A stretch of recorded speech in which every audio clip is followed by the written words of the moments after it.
In a world of limited resources, how can we create the conditions for sustainable economic growth?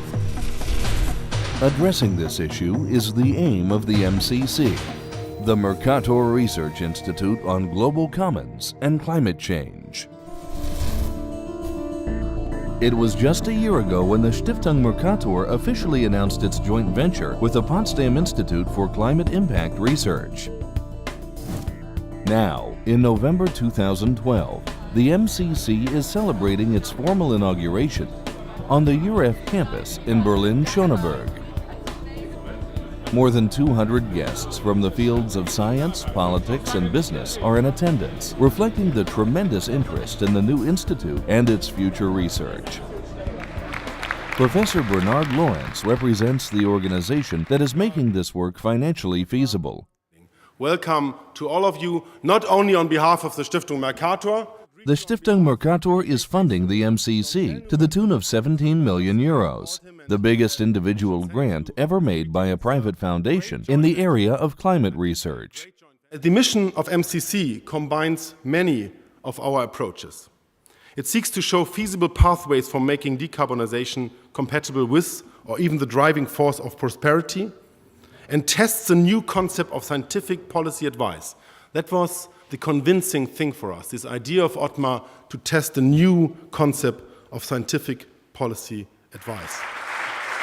Keynote speaker at the opening, Professor Robert Stavins. A respected economist at Harvard University, he has been observing political processes in the context of global climate change for decades. Global climate change, a problem of unparalleled magnitude, along two key dimensions, the temporal and the spatial. So in the temporal domain, it is a stock, not a flow, environmental problem. These greenhouse gases accumulate in the atmosphere and remain there for decades to centuries. In the spatial domain, greenhouse gases essentially uniformly mix in the atmosphere, and so the magnitude and the location of damages is completely independent from the location of the emissions. This is indicating the necessity of international, if not global, cooperation. And fostering this global cooperation is just what MCC Director Professor Ottmar Edenhofer sees as the essential goal of the Institute's work. The long-serving Deputy Director at the Potsdam Institute for Climate Impact Research had the idea for a research facility like the MCC about 2.5 years ago, a reaction to the disappointing results of the World Climate Summit 2010. Copenhagen was a dramatic event for many European climate policy analysts.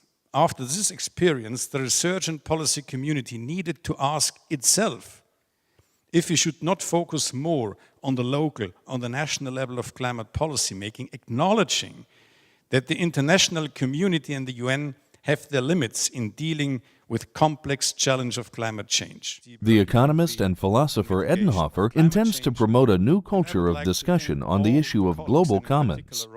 Exploring alternative pathways and political options, scientists do need to preempt a democratic debate about the important things we share collectively, the social and natural commons of society, including our democratic institutions, public infrastructure, and natural resource endowments.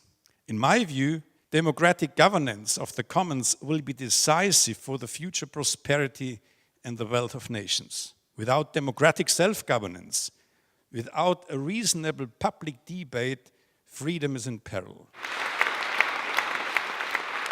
Time to celebrate the MCC's inauguration in style. The new auditorium proves that it is well up to the task of providing a space for exchange. The multifunctional hall is named after the late Nobel laureate for economics, Elinor Ostrom. I met Lynn Ostrom in 2010. I invited her to the climate lecture.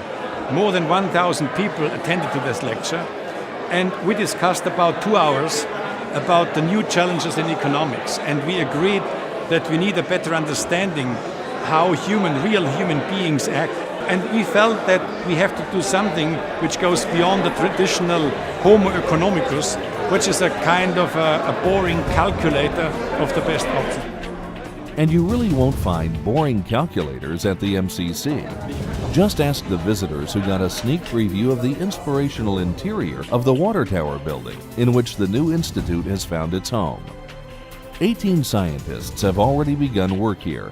Soon, their number will swell to an impressive 30. I would like to see MCC as a place where young scientists, talented, outstanding scientists can carry out their work. And we intend to publish in exciting journals. The opening night of the MCC, a foretaste of the passion with which all those involved aim to strive together toward their common goal in the years to come.